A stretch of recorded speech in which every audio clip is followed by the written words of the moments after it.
Dr. M. Firmansyah SE MSI adalah dosen sarjana dan pasca sarjana di Fakultas Ekonomi dan Bisnis Universitas Mataram.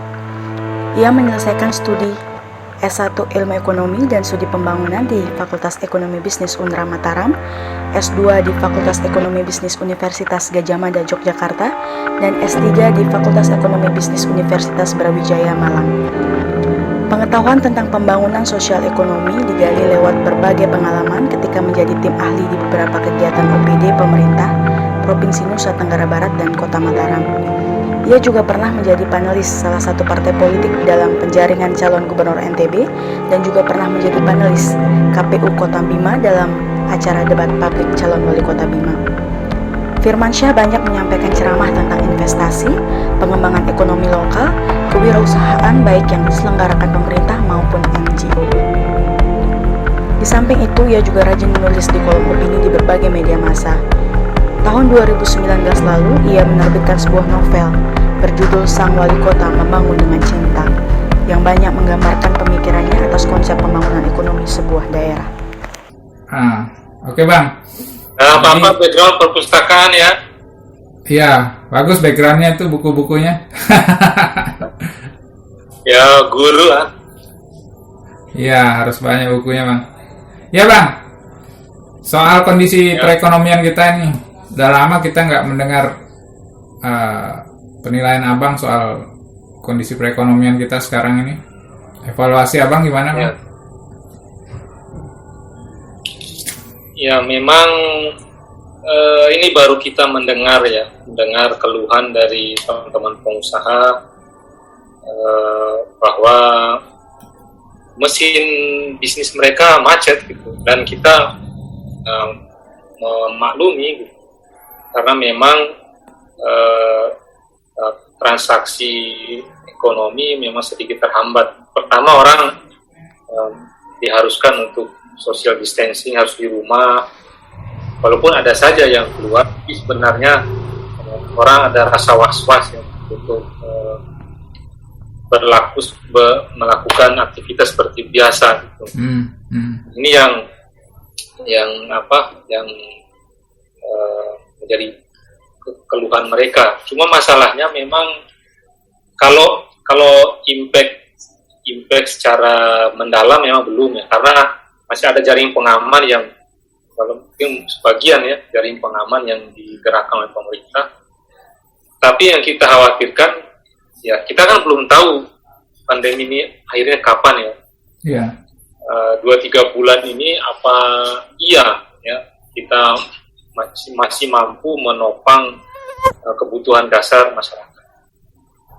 Nah, jadi saya melihat kalau beberapa hari ini gejolaknya belum terlalu dalam, tapi simptomsnya itu, gejalanya sudah kelihatan. Kalau untuk data makro saja, ya mungkin ini pertumbuhan ekonomi kita akan anjlok. Saya prediksi itu bahwa 32%. Kenapa masih bertahan? Ya karena memang masih ada aktivitas ya, masih ada aktivitas. Tapi asumsinya ini masih berjalan beberapa bulan. Kalau kita bisa melewati secara cepat ini misalnya dengan kedisiplinan ya, untuk memutus rantai COVID-19 ini, ya mungkin bisa cepat. Tapi saya percaya bahwa NTB salah satu daerah yang cepat nanti akan recovery ya. Saya pernah mengomentari itu. Ya, pertama karena kita ini ditopang oleh sektor primer ya, sektor pertanian masih dominan, dan itu orang masih kerja, saya kira masih orang ke laut, masih orang bertani, dan produksi beras mungkin masih tetap stabil. Terus yang kedua, kita ditopang juga oleh industri pariwisata. Kalau seandainya nanti ini berakhir, ya kemungkinan orang melepas kepenatan, melepas kejenuhan akibat lama di work from home ya, kerja di rumah, ya mungkin tempat wisata yang akan cari. Tapi catatannya kita cepat keluar dari wabah ini. Tapi memang kita belum bisa santai gitu. Jadi sebenarnya ekonomi ini kan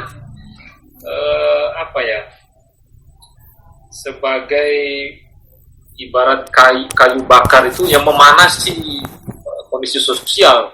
Ini yang kita khawatirkan. Sehingga kita harus mengajak semua elemen, ya, termasuk pengusaha harus membangun ekonomi gotong royong, ya, itu membenahi di bawah.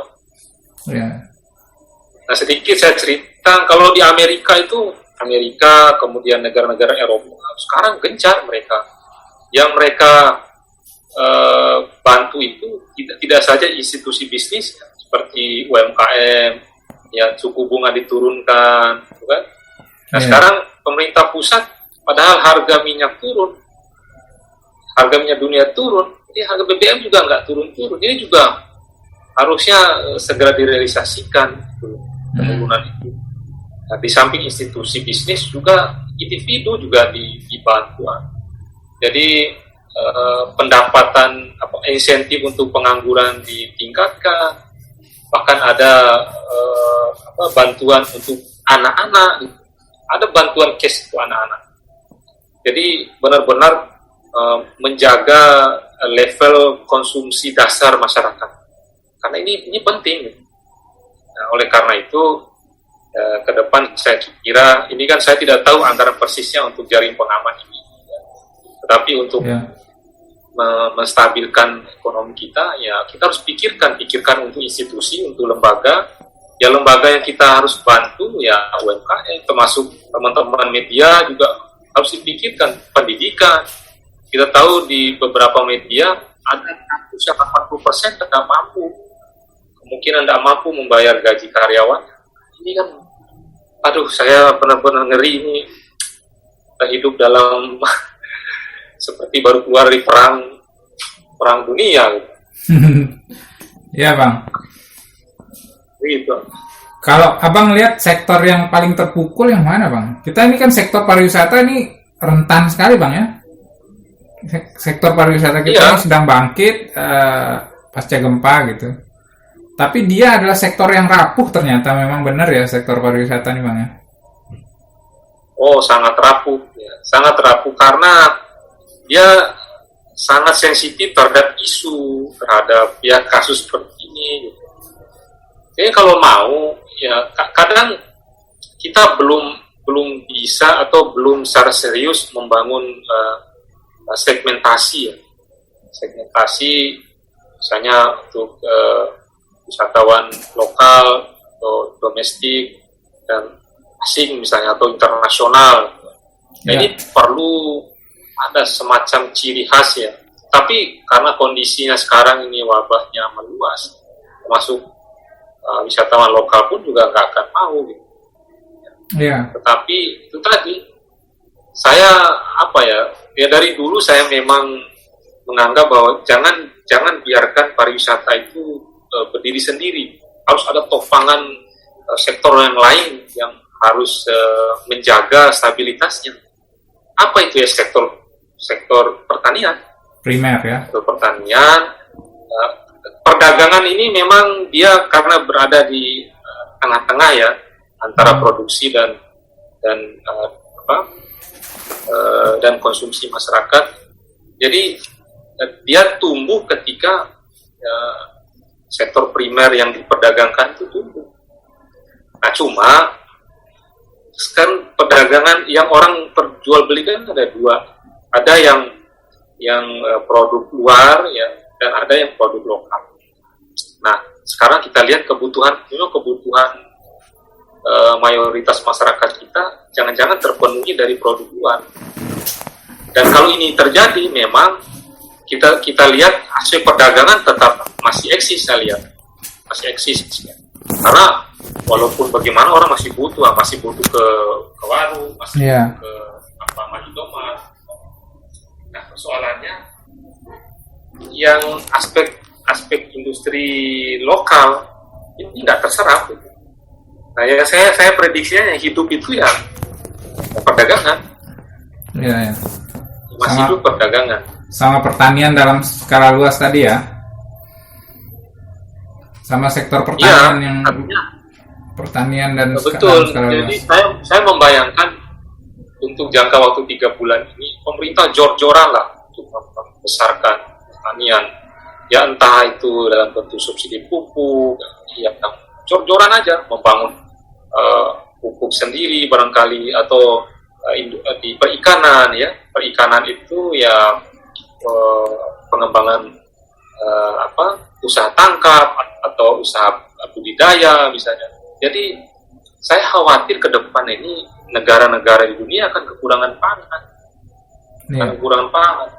Dan kalau kita bisa memasok, paling tidak kita aman ketika kita memasok untuk masyarakat kita sendiri. Iya, ya. Jadi masyarakat kita perlu yang aneh-aneh, ada nasi, ada ikan, selesai, ada sayur bisa kita peroleh di rumah.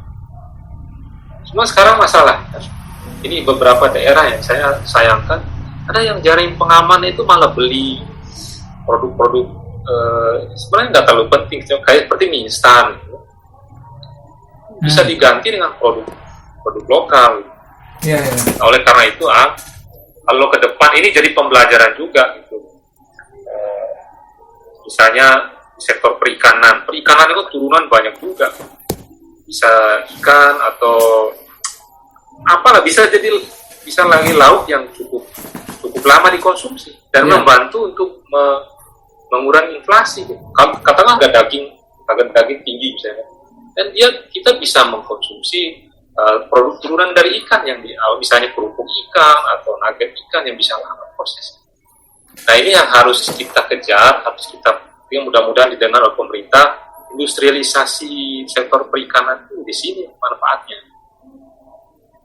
Iya. Nah, kita bisa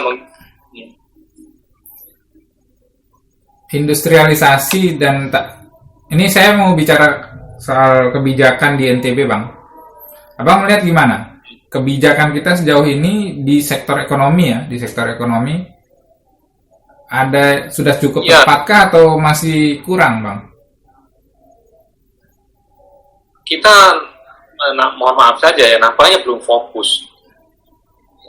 Belum fokus karena kan Pak Gub memang mencanangkan industrialisasi ya. Jadi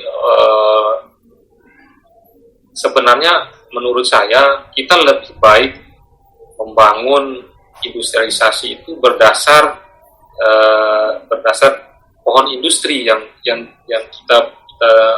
kita racik di bawah. Ya, pohon industri di pertanian mana yang lebih luas, di perikanan mana yang lebih luas, itu yang kita jadikan prioritas. Jadi coba 1-2 dulu lah, 1-2 misalnya ikan, itu dulu setahun ini kita targetkan ikan misalnya, atau produk apa, rumput laut misalnya. Sehingga kita fokus gitu.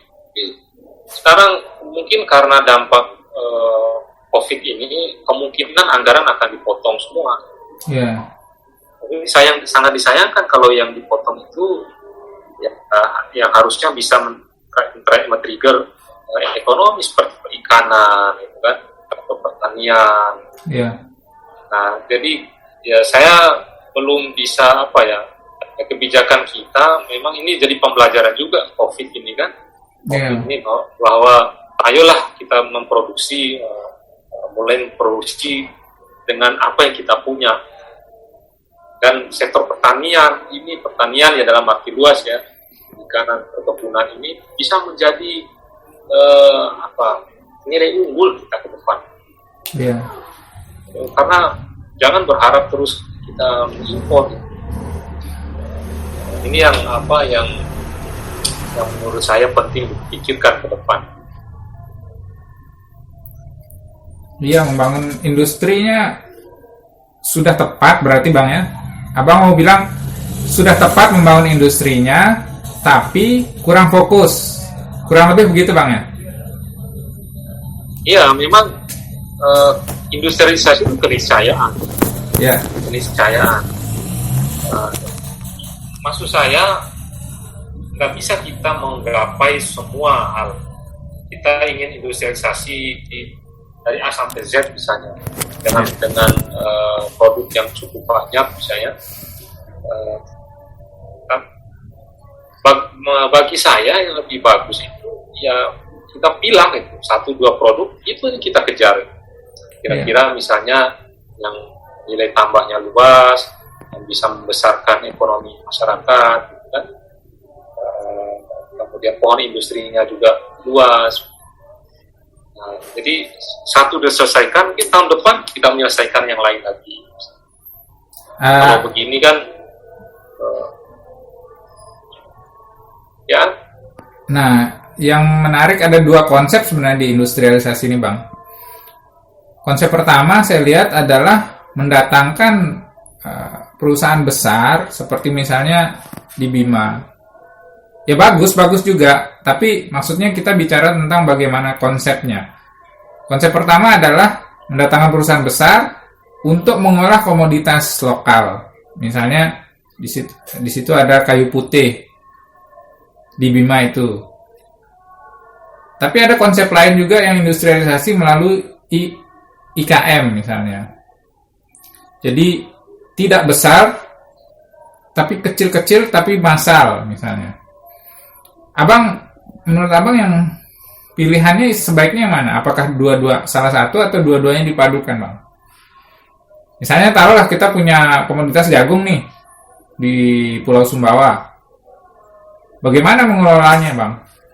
Mengindustrialisasikan jagung itu? Ya, jadi harus diingat juga, Mas Aan, bahwa investasi besar ya, menurut saya, jika mereka datang, sebenarnya bukan saja membawa alat untuk mengolah produk kita, tapi juga menyertakan pasar.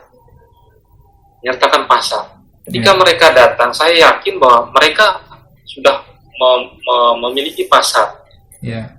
Pasar tentu bukan di daerah kita. Kita dengan jumlah produk yang 5 juta itu memang belum potensial untuk pengembangan pasar. Dan disinilah sebenarnya keuntungan dari investasi besar. Ya.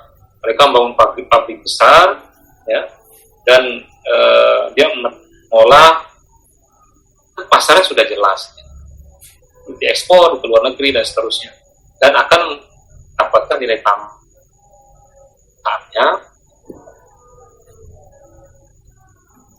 pajak atau apalah, retribusi dan seterusnya. Nah, cuma memang menjadi kendala adalah perlu kita lihat porsi keterlibatan tenaga kerja lokal di situ. Itu yang pertama. Terus yang kedua, porsi nilai tambah yang diberikan terhadap ekonomi kita, ekonomi daerah. Nilai tambah itu bisa saja mereka membangun semacam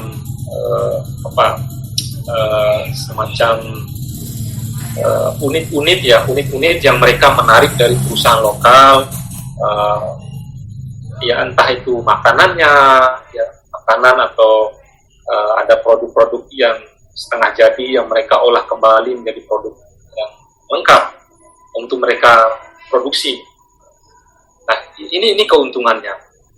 Nah, kalau hanya sekedar UMKM atau usaha kecil ya, kecil-kecil tapi banyak, sebenarnya sisi positifnya ada.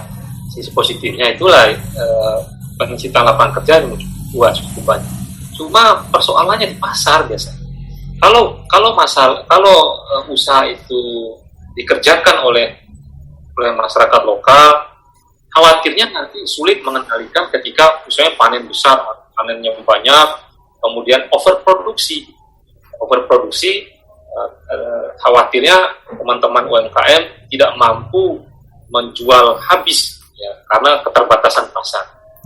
Nah, maka idealnya menurut saya sekarang ini ada istilahnya public private partnership. Jadi ada semacam membangun industri yang sinergi antara investasi besar ini dengan UMKM misalnya. Iya. Jadi taruhlah misalnya tadi contohkan jagung, saya mencontohkan perikanan. Taruhlah perusahaan yang ngolah ikan jadi ikan kaleng, tapi yang mau masuk ikan itu adalah unit-unit usaha kecil di bawah, misalnya koperasi atau nelayan dan seterusnya. Jangan perusahaan besar itu dia mengolah ikan di situ sekaligus menangkap ikan. Nah, ini kan mensubstitusi atau menggantikan peran dari ekonomi lokal. Iya. Nah, jadi kesimpulan saya bahwa investasi besar dengan keluasan pasar yang mereka punya, yang mereka bawa juga menguntungkan, tetapi untuk mereka harus ada komitmen untuk menggerakkan juga ekonomi lokal di bawahnya. Saya kira ini yang idealnya. Kalau jalan masing-masing memang kalau hanya sekedar perusahaan besar, lalu apa kemanfaatan untuk ekonomi lokal? Kalau hanya ekonomi lokal, mampu nggak misalnya overproduksi, kemana dijualnya? Iya. Kemudian bagaimana kualitas pengolahannya misalnya, SDM-nya dan seterusnya. Sehingga menurut saya lebih baik dibangun sinergi. Dan konsep sinergi inilah yang saya lihat belum banyak mungkin kita saksikan ya. Makanya ini kan jadi heboh juga, tenaga kerja Cina masih ke sana kemari, padahal kita masih wabah seperti ini. Ini kan jadi nggak selesai dari persoalan ini kalau nggak ada sinergi. Kalau dari awal nggak ada sinergi, memang jadi masalah. Iya bang. Itu. Jadi kurang lebih, nah kita sekarang terakhir nih bang, nanti setelah wabah ini berakhir, kita mulai dari mana lagi nih bang? Kita benahin yang mana dulu? Ya, saya mengacu aja dengan negara-negara besar ya, karena mereka tahu apa yang mereka harus lakukan. Yang pertama, menyelamatkan transaksi bisnisnya.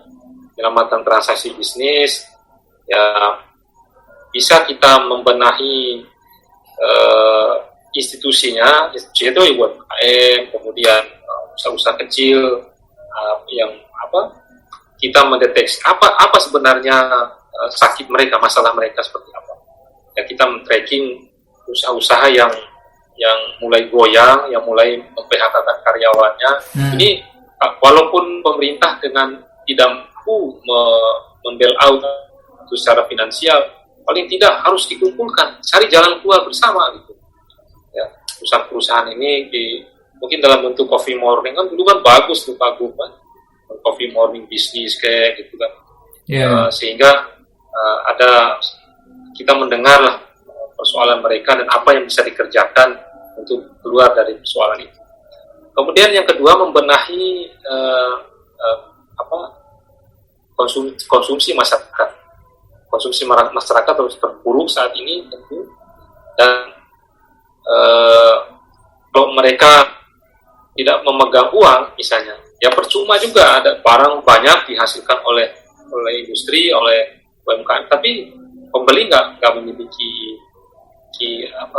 fasilitas atau jadi persoalan juga. Sehingga langkah awal seharusnya dari sekarang sih sebenarnya memetakan persoalan UMKM, memetakan persoalan produksi, memetakan persoalan pasar, ya kan, memetakan persoalan individu masyarakat, ya, mana yang rentan. Jangan sampai kita hadir tidak tepat, sudah terjadi kemelut baru kita hadir misalnya.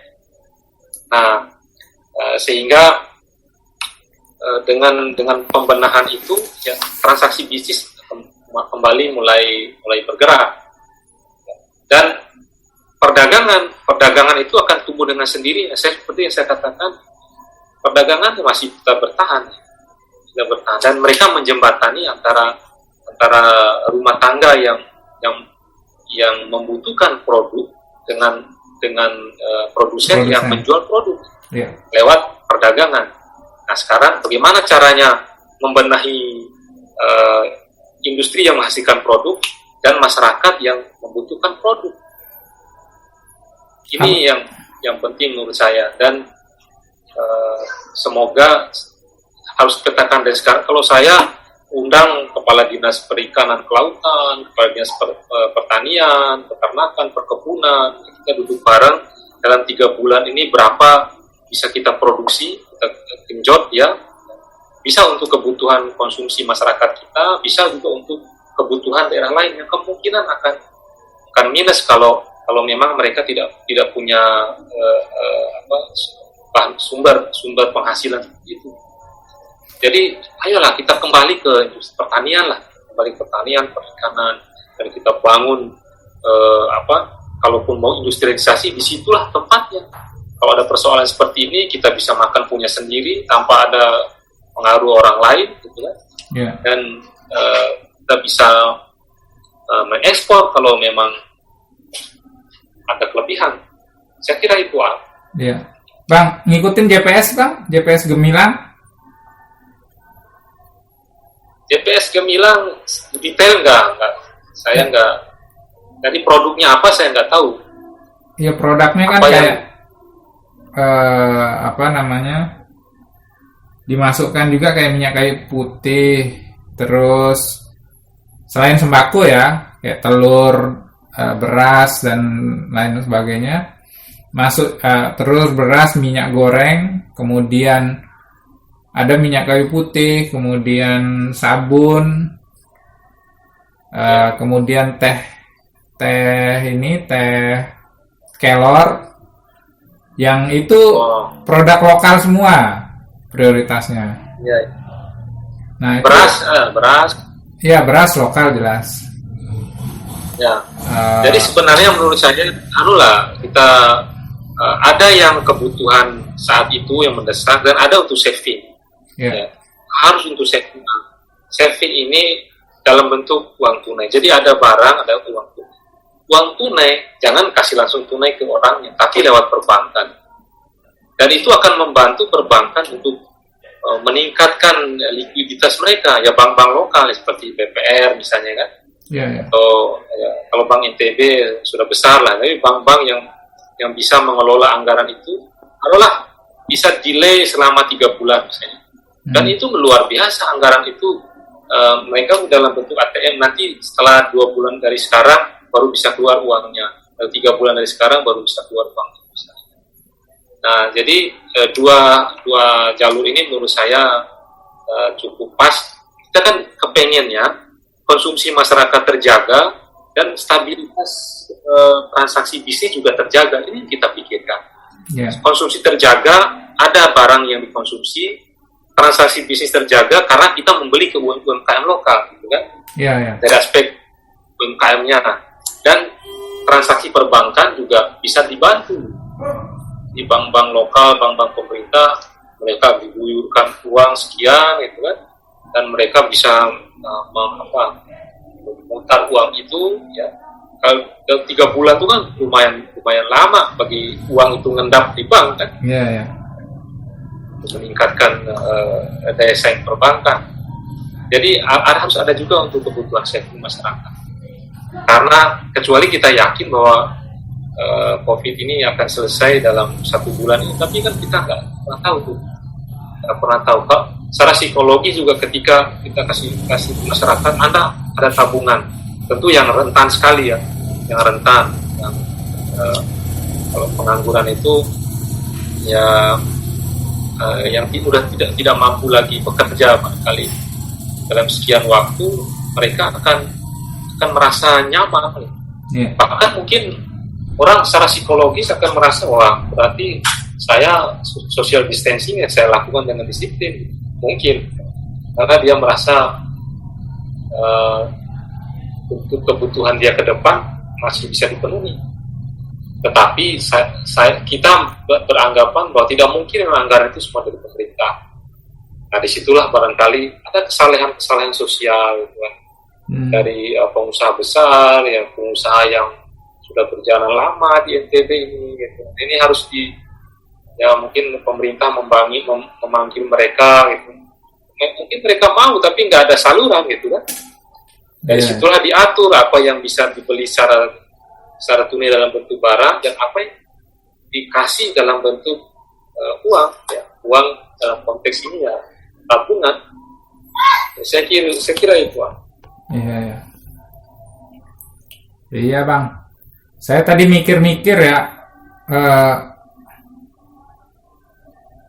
ekonomi ini kita ini ternyata aktivitas manusia itu, mobilitas manusia itu sangat menentukan ya, lesu tidaknya bergairah atau enggaknya ekonomi ya Bang ya. Saya mikir jangan-jangan ini kan uang di dunia ini kan tetap sama jumlahnya Bang ya. Maksudnya uang di dunia ini tetap ada cuman dia tersimpan di sini, mungkin tidak keluar karena orang misalnya tidak ke NTB, orang tidak ke sana kemari, orang tidak bepergian gitu, orang tidak belanja ke sini, orang tidak belanja ke sana, orang tidak bermain ke sini dan bermain ke sana. Mungkin itu yang bikin penyebab ini Bang ya? Ya, dan kalau menurut saya memang kebanyakan yang menggerakkan aktivitas ekonomi ini sebenarnya ya lebih ke kebutuhan sekunder gitu. Lebih ke kebutuhan ya bukan kebutuhan pokok lah. Ya, kalaupun kalau itu nggak terjadi, dinamika bisnis nggak jalan. Orang bisa ngopi kan bukan kebutuhan pokok. Orang jual beli hal-hal yang sebenarnya bukan nonton film gitu, bukan kebutuhan, tapi keinginan. Dan keinginan inilah yang menyebabkan aktivitas bisnis itu meluas, kesempatan kerja meluas. Keinginan mencicipi ayam goreng misalnya, sehingga muncul gerai-gerai itu. Kalau hanya makan minum saja kan, atau makan nasi dengan ikan seperti zaman dulu lah ya. Jadi ekonomi nggak bergerak. Yang menyebabkan terus yang kedua karena leisure ini ya jasa-jasa orang mencari kenyamanan, orang mencari hiburan. Jasa. Dan ternyata memang ini yang terpukul sekarang, dinamika bisnis karena COVID itu kan terpukul semua. Misalnya sektor penerbangan itu terpukul, pariwisata kan termasuk leisure. Dan kita siapkan bukan pada kebutuhan pokok. Dan celakanya, mohon maaf saja, kebutuhan pokok itu kebanyakan disiapkan oleh perusahaan-perusahaan besar. Kebutuhan pokok kita coba lihat sampo, kemudian sabun cuci, sabun mandi, seterusnya. Gitu. Apapun kondisi kita butuh itu. Dan apa? Makanya kalau mau maju sebuah negara, semua daerah ini, kita memproduksi kebutuhan pokok. Yang mau gempa, mau banjir, mau apa, sekarang orang tetap membeli itu. Dan anehnya, mie instan tuh masuk ke situ gitu.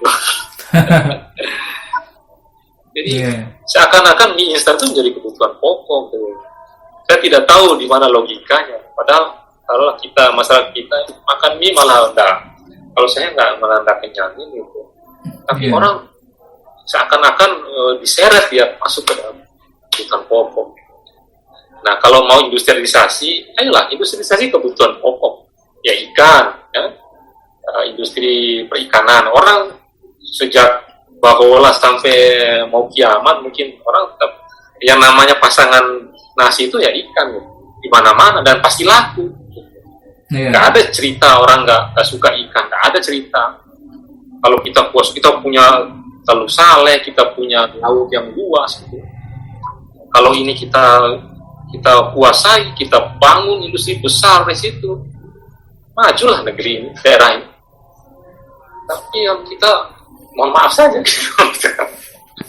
Iya. Oke Bang. Gitu. Iya Bang, terima kasih pandangannya nih Bang, kesempatannya. Sukses terus Bang. Ya, sama-sama. Assalamualaikum. Sukses. Waalaikumsalam warahmatullahi wabarakatuh.